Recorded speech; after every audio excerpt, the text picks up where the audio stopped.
Saya uh, menganalisis dari pasal-pasal yang dikenakan kepada saudari Nikita Mirzani. Itu kan pertama itu pasal 27B ayat 2 ya, dan pasal 45 ayat 10 Undang-Undang ITE. Nah, kita akan mencoba nanti membedah satu persatu ya. Nah, berikutnya juga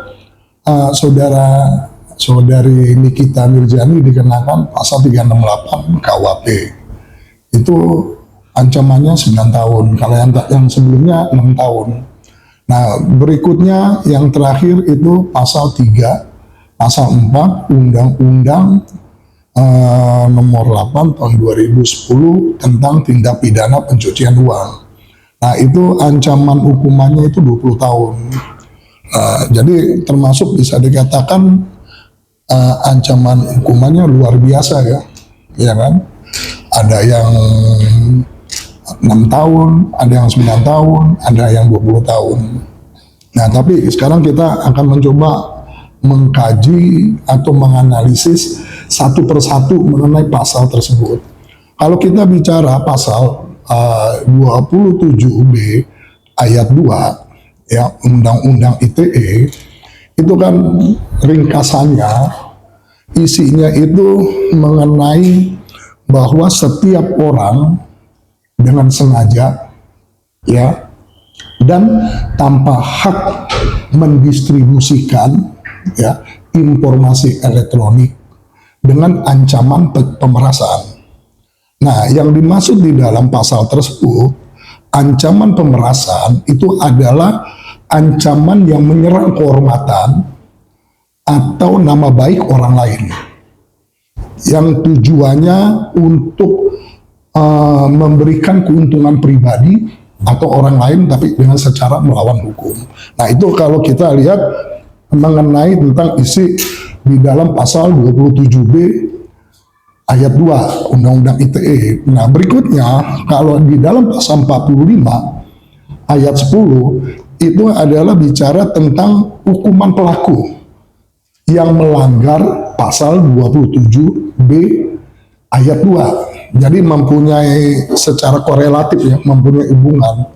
Nah, berikutnya kalau kita mengkaji pasal 368, pasal 368 di sini dipertegas bahwa barang siapa ya dengan maksud ya untuk secara melawan hukum ya, untuk secara melawan hukum ya, dengan memaksa seseorang dengan kekerasan atau ancaman.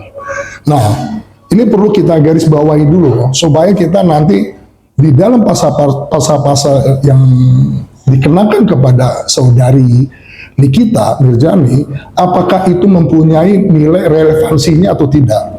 Nah, yang berikutnya kalau di dalam pasal 3 di dalam Undang-Undang TPPU, Undang-Undang nomor 8 tahun 2010, itu pasal 3 itu sebenarnya cuma hanya menunjukkan mens rea. Menunjukkan mens rea untuk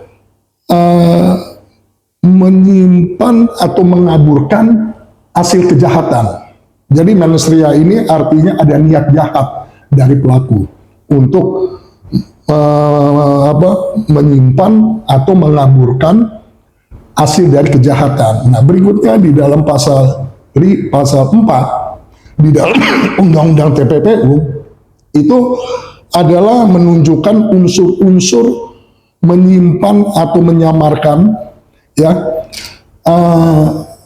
adanya keikutsertaan ya atau orang yang terlibat ya, yang terlibat pihak lain untuk terwujudnya suatu perbuatan. Kalau perbuatan itu kalau di dalam istilah hukum pidana itu namanya aktorius.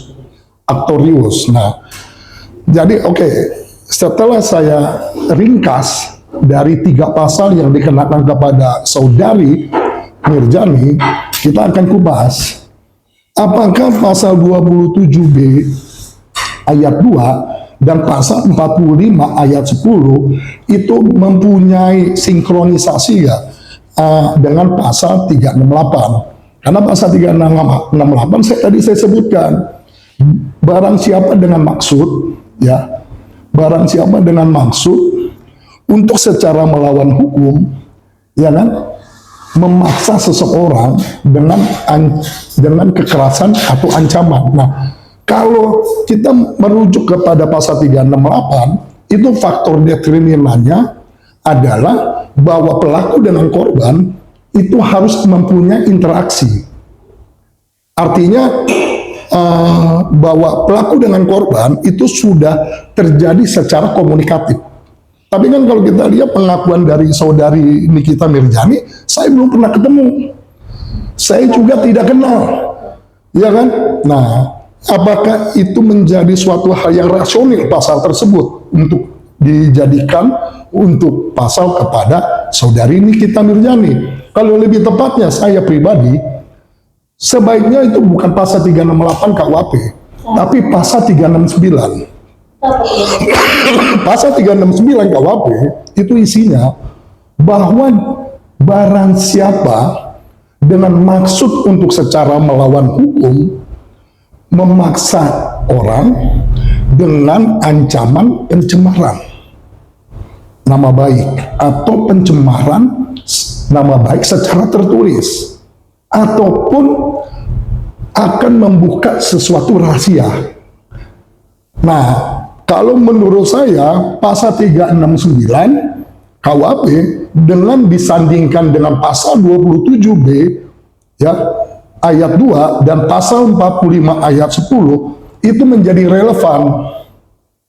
Gitu loh. Karena alasan secara fundamental pasal 368 itu sangat rentan dengan adanya pembelaan-pembelaan secara lisan dari Nikita Mirzani.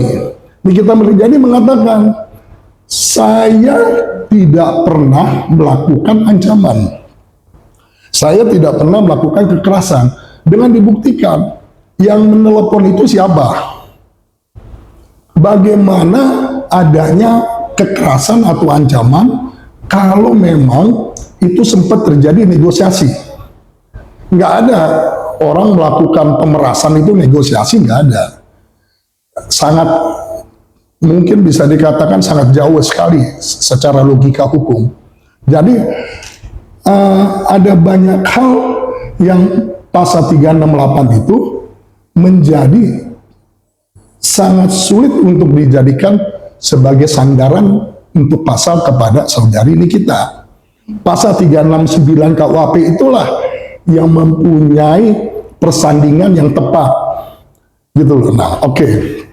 Berikutnya, kalau kita bicara hukum pidana, untuk kita meminta pertanggungjawaban kepada seseorang, ya, untuk orang itu dimintai pertanggungjawaban secara hukum pidana, harus ada mens rea dan actorius, itu harus terbukti secara bersamaan. Kalau itu tidak terbukti secara bersamaan, seseorang itu tidak bisa dipersalahkan dan dimintai pertanggungjawaban secara pidana. Jadi kalau menurut saya, bahwa dalam kasus Nikita Mirzani, ini juga menjadi suatu pembelajaran ke depannya. Karena bagaimanapun juga, saya menyesalkan juga kalau kita mengacu dalam kacamata hukum perlindungan konsumen, Undang-Undang Nomor 8 Tahun 1999 itu jelas kok bagaimana posisi hak konsumen, bagaimana kewajiban dari produsen yang bisa untuk mereview suatu produk, ya, produk itu baik jasa maupun non jasa, itu adalah orang yang di-endorse oleh produsen. Di luar dari itu, sangat rentan akan terjadi penyalahgunaan. Penyalahgunaan itu bisa terjadi pencemaran. Ini yang terjadi sekarang ini. Makanya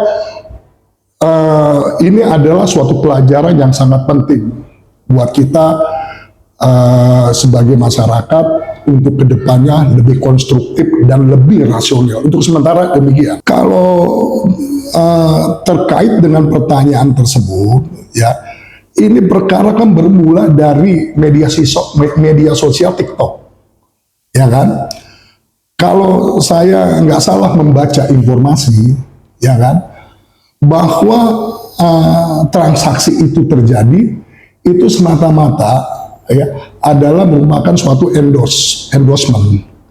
Cuman persoalannya kan endorsementnya itu katanya tidak diterjemahkan di dalam perikatan yang namanya perjanjian bisnis, ya kan? Sebenarnya itu ranahnya perdata bukan pidana, gitu loh. Menurut saya ini menjadi suatu dialektika hukum